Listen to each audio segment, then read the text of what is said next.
Good morning, everybody. Hopefully you had a wonderful holiday weekend and were out, and it was good weather where you were at, and you were able to enjoy your family and unwind a bit. So welcome back to the work day, and as usual, this is a great time. If you guys got problems, questions, things gone well, things gone poorly, let's talk about it now. We can all benefit from that. So we'll probably have a shorter call than usual today. Give you guys a break after being gone for a few days to catch up on all the things you need to catch up on. But we'll go ahead and get started with a few things here. First thing I want to do is introduce a brand new member to the 5Q team over at the ECA end of things. And Jerry, could you introduce us to our new member? Yeah, thank you, Mike. We have a brand new member to the 5Q ECA team. His name is Scott Enstead, and we're excited to have him on the team. He'll be working alongside myself and Jeff Van Grinsven. And Scott has 9 years of experience here at ECA Marketing working on the team here, so we're happy to bring his experience to the 5Q team, and he's more than happy to help all of you in the same facets that Jeff Van Grinsven and I help you guys as well. So we're excited to have Scott and Scott Enstead, and he'll be a great asset to the team. Thanks, Jerry, and welcome aboard, Scott. We tried to get another Jeff, but there weren't any available. So welcome, Scott, and guys, make it feel welcome when you get a hold of him on the phone. So first thing I want to talk about is if I had 6 hours to chop down a tree, I'd spend the first 4 hours sharpening the axe. That's a quote from Abraham Lincoln. So we're in the summer.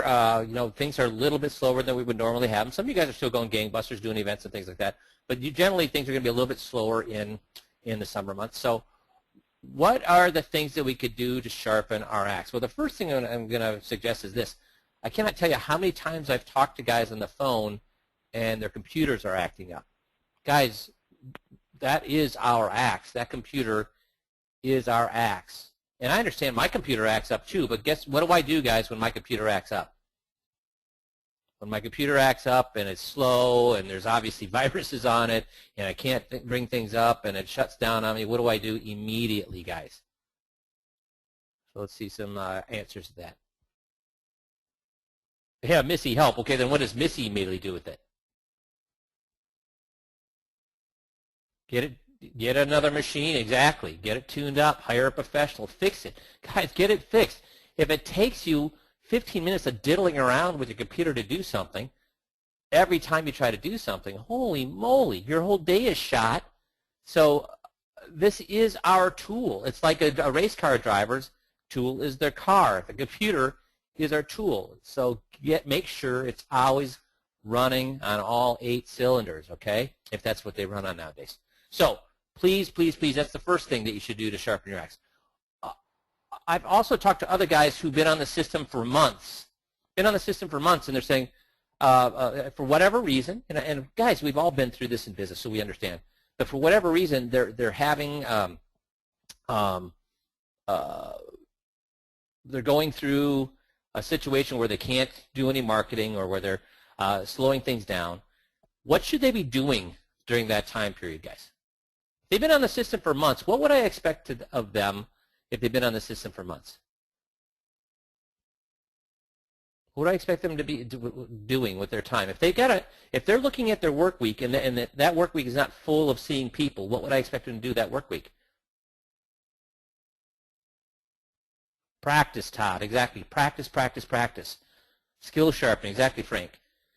So you can imagine how irritated I get when I'm talking to somebody who's been on the system for months. Not somebody who's brand new, but somebody's been on the system for months, and they're telling me they need to get in front of more people. They need to see more people, and they're trying to figure out what to do. And then I just give them a little spot test, and say, hey, let's do a little skill test here. Why don't you get on my side for a minute on something? And they can't do it. And I say, well, why don't you just give me the first 30 seconds of what you should say at a first meeting? They can't do it. Guys, if you let's treat your business like a business. Or is it like a hobby? Treat your business like a hobby or treat it like a business. But if you're on our system, I want you to treat it like a business. So if you've got time on your hands, then you should be doing what? Practicing, skill sharpening. getting on, I mean, practice getting on their side, being on all the coaching calls, going through all the old coaching calls. We've got, geez, probably 30 some odd old coaching calls, because well, more than that, I guess, because we keep them on there for a year. Go through, sharpen your skills, and because when I ask you, if I ask you what your calendar looks like for the past week, and you can't say that it's packed with people, then what?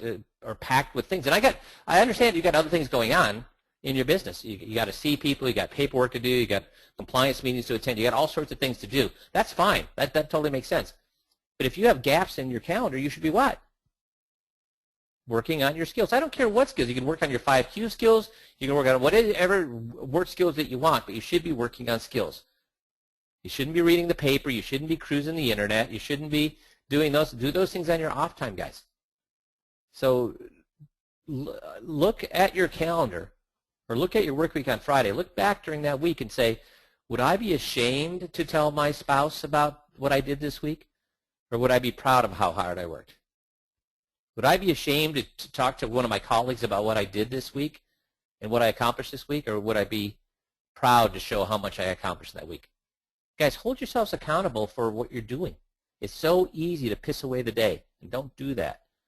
I mean, there's only one resource. There's one resource that we all have, no matter how rich, how poor, how fat, how skinny, how dumb, how smart. There's one resource that we all have the same amount of, and what's that? And it's the most precious resource that we have. Time, Ray. Exactly. Time, Michael. Time, time, time. So don't waste time, guys. Do something productive. Go for a walk. Go to the gym. I'm fine with that. But be honest with yourself at the end of the day about what you accomplished. Guys, if you look at my calendar, I have between 32 and 40 appointments with you guys a week. 32 to 40 appointments with you guys a week. I bust my ass for you guys to help you make more money. All I ask is that you bust your ass to help yourself make money. Does that make sense? So let's get started. Let's see here. So we're going to talk about what the wealthy want. So let's look into the minds of the wealthy. What do they do with their money? What do they value? And what do they think about? We want to be able to read these people's minds, right? So here's the first thing that they want. They want freedom, as we all do. What do we mean by freedom? Freedom from want, freedom from worry, freedom from needing to care about what's going to happen tomorrow. So how do they define wealth? 50% of them say it's freedom from financial constraints. That's how they define wealth, freedom from financial constraints. So guys, have you met people that have $800,000 who would meet this definition of wealth? Freedom from financial constraints. So people with 800, yes, I have too, Eric, absolutely. Have you, Eric, for example, met somebody that maybe had $3 million that did not have this definition of wealth? Or anybody out there? Sure, Eric says, yep. So if they're living outside their means, I don't care how much money you have. At one point, Elton John was spending, I don't know, this is like 20 years ago, was almost bankrupt because he was spending $20 million a month. $20 million a month. I don't know how you could do that, but he was doing it. He was poor. He was one of the wealthiest people on earth, but he was poor. Why? Because he didn't have freedom from financial constraints. He was spending more than he made.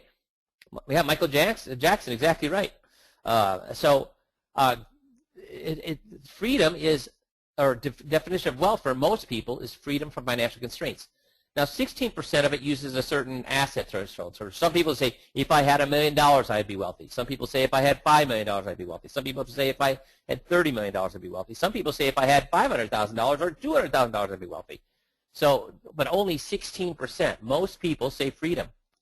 And only 10% define it as never having to work again.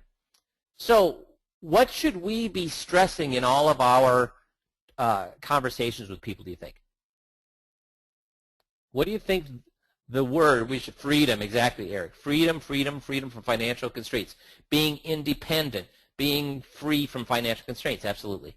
So when we're talking to people, that's what we need to be talking about. Now,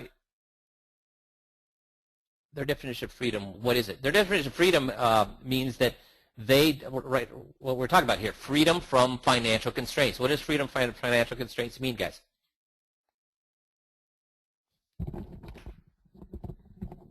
Missy, can you hear me? Yeah, I can hear you fine. Oh, so because somebody said they lost me. Okay. Yeah. So, yeah, not having to think about money, Bruce, exactly. Not worrying about money, Eric said.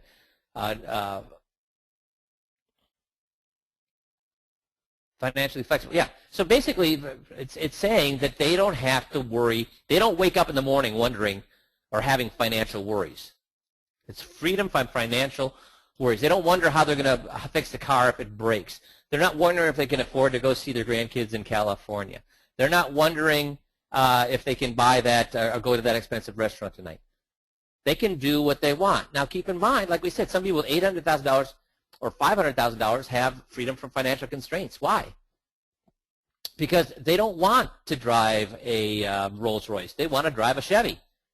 They don't want to go to vacation in Monte Carlo. They want to go to vacation in their car to the Rockies. So they're doing all the stuff that we want. And really, guys, if you think about it, those are the kind of clients that we generally deal with, right? They're doing what they want. They're driving the cars that they want. They're golfing when they want. They go on vacation when they want. They're doing okay. They're living within their means, and they're not worried about money when they wake up. So wealth transfer. Among those with $20 million or more, 80% of them expect to pass on their wealth to their families. So if 80% of them expect to pass on their wealth to their families, guys, what would you assume that they have done, but what have they not done? We see this every single time somebody wealthy or a star or an athlete dies. What do we find out they haven't done? Only 46% have a strategy, the estate planning, right, Matt? 38% have prepared a will, but nothing else. That means, geez, 38% of them have only prepared a will, but nothing else, and that's not going to help them. Of course, here's the crux of the matter.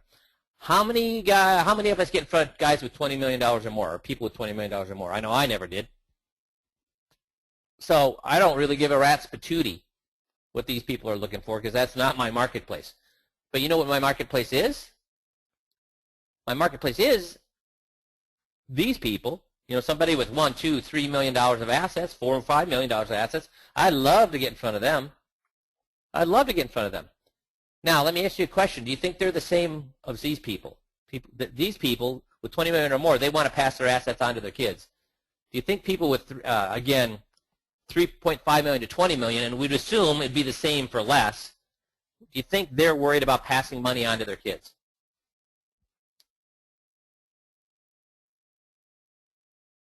I got sure, I got a yes, and I got you guys are high.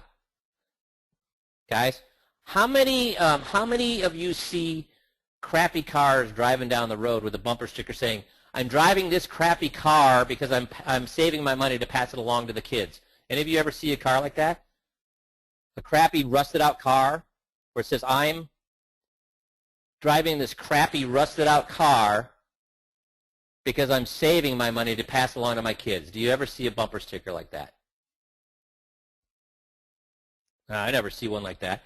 Do you ever see a bumper sticker that says, you know, big old $100,000 RV that says, "I'm spending my kids' inheritance"? You ever see a bumper sticker like that? Yeah, I see those. So people of normal means, people that, you know, $20 million, do those people think they're going to spend that $20 million in their life? No.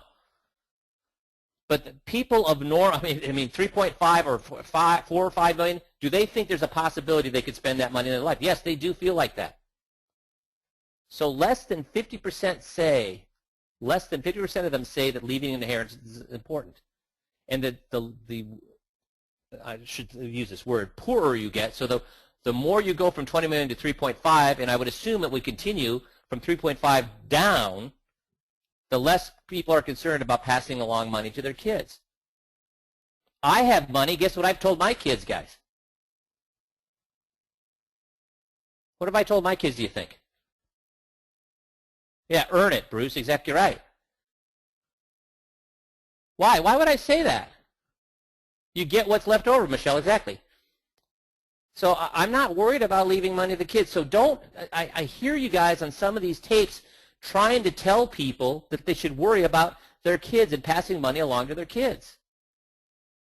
Quit doing that. Now, if the client volunteers it, fine.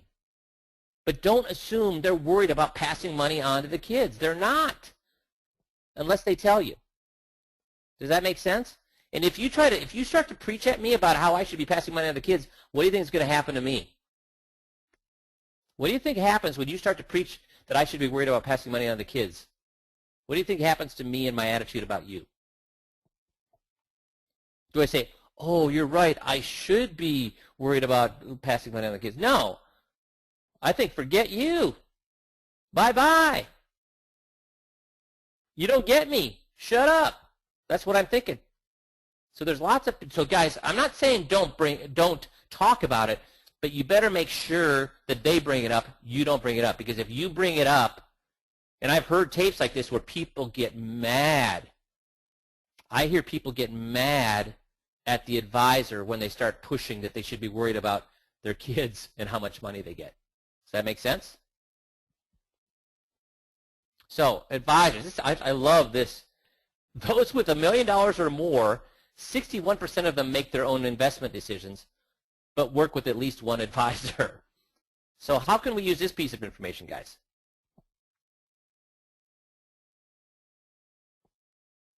How can we use it? See, 61% of them make their own investment decisions.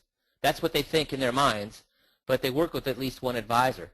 Well, I'll in fact tell you that if you do the 5Q system appropriately, or the way we ask you to do it, we do take advantage of this. How do we take advantage of this in with the 5Q system? How do we take advantage of this? What do we coach you every single Friday? Every single Friday coaching call, what's it about? Teaching you the skill to do what? GOTS. Yes, and why do we use GOTS? We use GOTS with a 21-point checklist to what? Get the client to do what? We get the client to tell us. We use GOTS so we can ask them question after question after question where they come to their own conclusion. So they are a master of their destiny. So they have the freedom from financial, they are making their own decisions. They are in control. They are independent. We don't tell them what to do. We enable them to tell themselves what they want to do.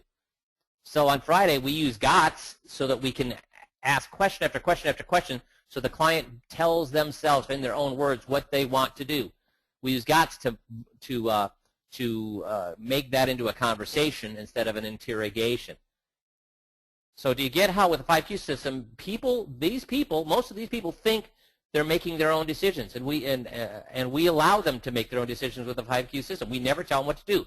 We let them tell us what they want to do. We guide the conversation so they tell us what they want to do. How about the other 39%? Does the 5Q system work with the other 39%? People who don't think they make their own decisions. Yes, absolutely it does, because the same thing. These people, what we're doing is empowering those people to make their own decisions, and they love it. They never felt they were capable of making their decisions, but by working with us, they feel like, wow, for the first time in my life, I can make my own decisions. So the 5Q system is absolutely designed to talk to anybody with $1 million or more, because they believe, the majority of them, that they're making their own decisions, and the other ones would love to make their own decisions if they could. Either way, we help them do that with the 5Q system. Does that make sense to everybody? Now, the mass affluent are also expecting more services from everybody they meet. Now, is the 5Q system set up to leverage this? It is. How? It absolutely is. How? What do we look like, guys? At the 21-point checklist, what's the first thing we look like? First thing we look like is a funeral professional. Next thing we look like is an attorney. The next thing we look like is a medical professional. The next thing we look like is a security professional. Next thing we look like is a property casualty professional.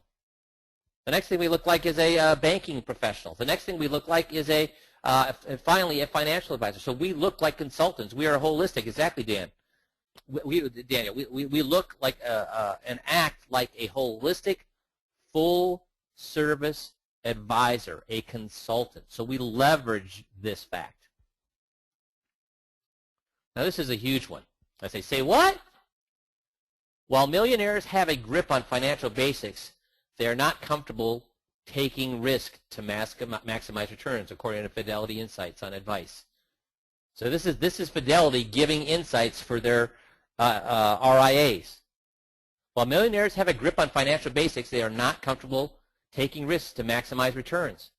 And yet, what do 100% of advisors push, guys? What's every advisor talking about? Return, return, return, return. See, here's the thing we have to understand. They're not looking for the highest return. They're looking for the best return. So what's the difference between the highest return and the best return? What's the difference between the highest return and the best return, guys? I agree. That's Michael says it's consistent. Best return is consistent. I would agree with that. What else, guys? Amount of risk. What do you mean by that, Daniel? I think you're saying what I want you to say, but what do you mean by amount of risk? What's the best return? Yes, that's right, Michael. The highest return for the least amount of risk. Most return without risk. That's exactly right. That's what they're looking for. And you guys may have remembered this. Remember this from when you first came out to see me. Daniel Kahneman, who won the Nobel Prize for developing the behavioral economics, one of the things he pointed out is that once people retire, once they get to a certain age in Western society, if you walk up to them and say, listen, I've got a deal for you. If you pull a coin out of your pocket and flip that coin, so they'll even let the person flip their own coin so they know it's not a trick coin. And they say, flip your own coin so you're in control, so there's no trickery going on here. You flip that coin, and if you call it right, I'll pay you $100. But if you call it wrong, you have to pay me $10. So if I walked up to somebody on the street and give them that deal, who's 60 or older, what will they say? So they pull a coin out of their own pocket, flip the coin. If they call it right, I give them $100. If they call it wrong, they pay me $10. How many of them will take it? Less than 17%. Less than 17% of them will take that. Why? So what does that tell you guys? Because the smart math says take it. Because the 50-50 chance of making 10 times the return. That's an awesome chance. That's 50% chance to make a 10 times higher return. But yet only 17% will take you up on that. Why? That means that they're looking for a high return, or they're what? Bill got it right. They're conservative. They're risk averse, right, Michael? They want to keep what they already have. They're not looking to make more money. They just want to keep what they already have. And yet, what are we constantly pushing with people? Return, return, return. Don't do that, guys. It's return and risk. It's return and risk. That's what they're looking for. They're looking for calculated risk. So people with greater than $1 million plan on putting just 50% into equities in 2014, according to Fidelity Millionaire Outlook. Now, isn't that interesting? Because what's my theory about how much money should be in growth versus how much money should be in safe with 5Q? 50-50. So are we out of line, or are we in line with those that have $1 million or more? And let me ask you a question, guys. If those with $1 million or more think that, then darn well sure people with less than $1 million better be thinking at least what? The same thing. Or should people with less than $1 million be taking even more risk? See, this is what cracks me up. People with less money people who can afford to take less risk are taking more risk. Why? Because they want to, or because they're being advised to do so? Guys, please, please, please. We are here to serve our clients in all sorts of ways. And we talked about them. Just go, here's what they want from us. They want freedom from worry. They want freedom from financial worry. What does putting their at least 50% of the money in guaranteed do for them, guys? Does it give them freedom from worry? Does it lessen their worry?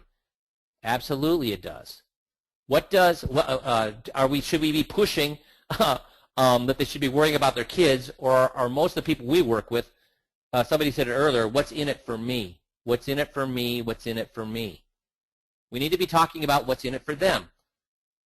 We need to quit telling them what they should be doing and allow them instead to do what? Tell us what they want to do. Now, we'll guide that conversation by asking questions and then getting on their side after every question, giving them a little pat on the back after every question. But we're going to guide them so they can make their own financial decisions. And the 21-point checklist automatically makes us appear as demonstrates that we're actually are a one-stop service. They're getting far more services from us than they'll ever get from any other advisor out there. And because we use the 115 minus their age, 110 minus their age, 100 minus their age, we're well within dealing with the fact that they don't want to be taking huge amounts of risk. They want decent amounts of risk with less return. Does that make sense to everybody? So I just found this article about what the wealthy were looking, and I thought it was just so parallel to what we do with 5Q. I just wanted to reemphasize that what we're doing is right on target for bringing in the mass wealthy. So any questions on this, guys? Well, then you get some extra time to sharpen your axe and get ahead of the game after your days off. So appreciate all you guys. Hope you have a wonderful week, and we'll talk on Friday. Thanks, everybody.